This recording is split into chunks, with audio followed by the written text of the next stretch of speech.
Airport की security की बात करें तो वहाँ पर तो बिना अधिकारियों की मर्जी के परिंदा भी पर नहीं मार सकता। हालांकि इसके बावजूद कुछ इंसान हरकत करने से बाज नहीं आते। इनमें से कुछ तो इतने बेवकूफ होते हैं कि इनकी बेवकूफी देखकर कॉमेडी के बादशाह कपिल शर्मा को भी शर्म आ जाए। लेकिन आप चिंता मत कीजिए, इनकी बेवकूफी देखकर आपको शर्म नहीं हंसी आएगी। इसलिए हमारे इस वीडियो में आप आखिर तक जरूर बने रहिए, साथ ही हंसते रहिए, मुस्कुराते रहिए। हंसने से सेहत बनती है, ऐसा डॉक्टर अस्थाना भी कहते हैं। क्या डॉक्टर अस्थाना को नहीं पहचाने? एक बार फिर मुन्ना भाई MBBS देख लीजिए। बेबी मंकी की स्मगलिंग। ये घटना साल 2016 की है, जो वियतनाम एयरपोर्ट पर घटी, जब एक 58 साल का आदमी एयरपोर्ट में एंटर होता है। एयरपोर्ट स्टाफ ने अब तक इसके बैग को चेक भी नहीं किया था। इसके पास का लगेज बैग इतना बड़ा था जिसे देखकर ऐसा लगता था कि ये एक लंबे समय के लिए बाहर जा रहा था। लेकिन तभी इस बैग में कुछ हिलता डुलता सा नजर आया और लोगों को कुछ आवाजें आने लगी। ये देखकर वो व्यक्ति घबरा गया। इसके बाद एयरपोर्ट अथॉरिटी ने इसके बैग को चेक किया गया और हैरान रह गए,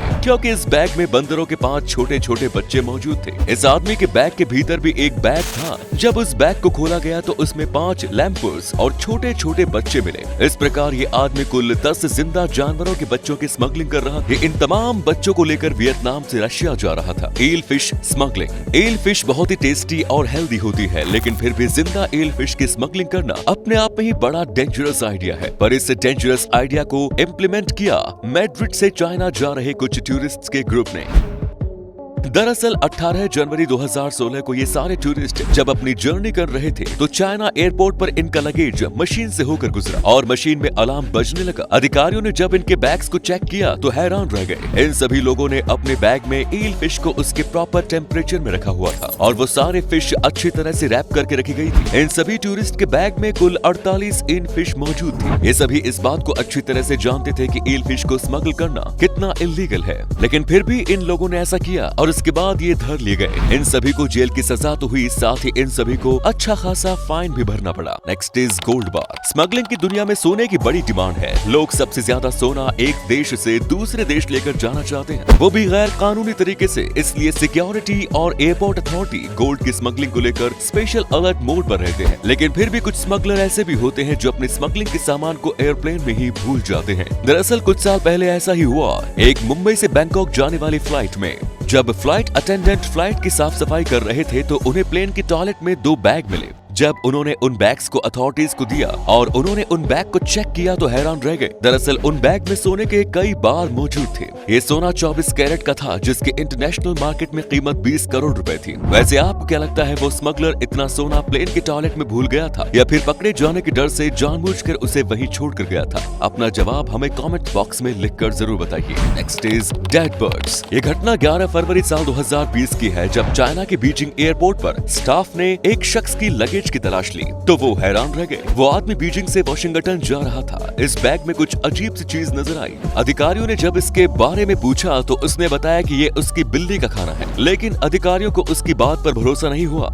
जब उस सामान की बारीकी से जांच की गई तो सब हैरान रह गए। दरअसल ये आदमी कुछ मरे हुए पक्षियों की डेड बॉडी को लेकर वॉशिंगटन जा रहा था। ये ऐसा क्यों कर रहा था, इसका जवाब ये नहीं दे पाया, लेकिन इस तरह मरे हुए पक्षियों को लेकर जाने का इसका मकसद अधिकारियों के समझ में भी नहीं आया। नेक्स्ट इज मानव हड्डियां। ह्यूमन स्कल का इस्तेमाल जनरली स्टडी के लिए होता है और स्टडी के लिए ह्यूमन स्कल का इस्तेमाल करना गलत भी नहीं माना जाता, लेकिन इसे लेकर ट्रैवल करना, खासतौर से बाय एयर ट्रैवल करना लीगल नहीं है। इसके लिए आपको कानूनी मुश्किलों का सामना करना पड़ सकता है। कुछ ऐसा ही हुआ एक जर्मन पैसेंजर के साथ। वो रोम से आगे के लिए वो ट्रैवल कर रहे थे। एक प्रोफेसर के साथ उसने मार्केट से ह्यूमन स्कल खरीदा और बाकायदा पैक करके अपने लगेज के साथ रख लिया। वो उसे ले जाना चाहते थे। वो व्यक्ति एक प्रोफेसर थे और ह्यूमन स्कल पर स्टडी करना चाहते थे, लेकिन उसे ये मालूम नहीं था कि इस तरह की चीज के साथ ट्रैवल करना गैर कानूनी है। उनको गिरफ्तार कर लिया गया। अपनी गिरफ्तारी पर उनको बड़ी हैरानी हुई, क्योंकि वो नहीं जानते थे कि मानव स्कल को लेकर ट्रैवल करना गैर कानूनी है। उन्होंने उस दुकान का नाम भी बताया जहां से उन्होंने ये स्कल खरीदा था, लेकिन फिर भी उनको जेल भी हुई और फाइन भी भरना पड़ा। सिर की विग में कोकेन। तस्करी के सामान को छुपाने के लिए स्मगलर नए नए तरीके आजमाते रहते हैं और स्मगलिंग करने के लिए नए नए तरीके इजाद भी करते रहते हैं। इनके इन्हीं तरीकों से कभी कभी तो एयरपोर्ट के अधिकारी भी हैरान रह जाते हैं और कभी कभी हंस हंस के लोटपोट हो जाते हैं। क्या आप यकीन करेंगे कि कोई स्मगलर इतना भी बेवकूफ हो सकता है कि वो अपने बालों में स्मगलिंग का सामान छिपा ले? जी हाँ, हुआ कुछ ऐसा कि ये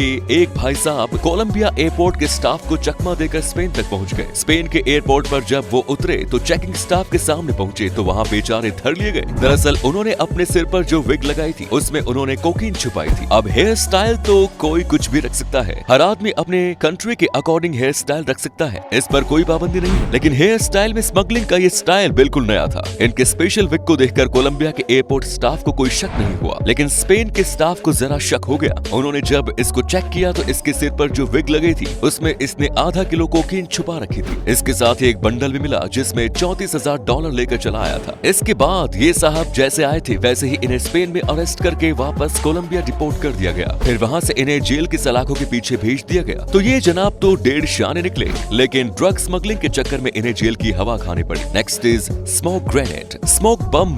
इसके बारे में तो आप सभी जानते होंगे। सिक्योरिटी फोर्सेस अक्सर इसका इस्तेमाल तब करती हैं जब क्राउड अनकंट्रोल हो जाती है और उन्हें कंट्रोल में लाने के लिए स्मोक बम का यूज किया जाता है, क्योंकि आंसू गैस के गोले जहां भी गिरते हैं वहां लोगों को दिखना बंद हो जाता है और लोग तितर बितर हो जाते हैं। 19 जून साल 2019 को अमेरिका के न्यू जर्सी एयरपोर्ट पर एक व्यक्ति जब अपने लगेज के साथ एयरपोर्ट में एंटर हुआ, अथॉरिटी ने जब इसके लगेज को एक्सरे मशीन से होकर गुजारा तो मशीन लगेज में किसी अनयूजुअल चीज के होने का संकेत देने लगी। मशीन के सिग्नल को समझते हुए अधिकारियों ने जब इसके बैग को चेक किया तो इसके बैग में 6 स्मोक ग्रेनेड मिले। ये स्मोक ग्रेनेड अच्छी तरह से बबल रैप करके रखे हुए थे। इस तरह स्मोक ग्रेनेड को लेकर जाना इलीगल है, क्योंकि अगर ये स्मोक ग्रेनेड गलती से प्लेन के अंदर खुल जाए तो उसको स्मोक से लोगों को परेशानी हो सकती है। हैरानी की बात तो ये है कि एयरपोर्ट अथॉरिटी ने इस आदमी को ना तो गिरफ्तार किया, ना ही इसके ऊपर कोई फाइन लगाया और ना ही इसे ट्रैवल करने से रोका। इसने वो स्मोक ग्रेनेड अपने दोस्त को दे दिए और आगे की जर्नी पर चला गया। Boy in bag. ये घटना 8 मई 2015 की है, जो कि स्पेन के एयरपोर्ट में घटी।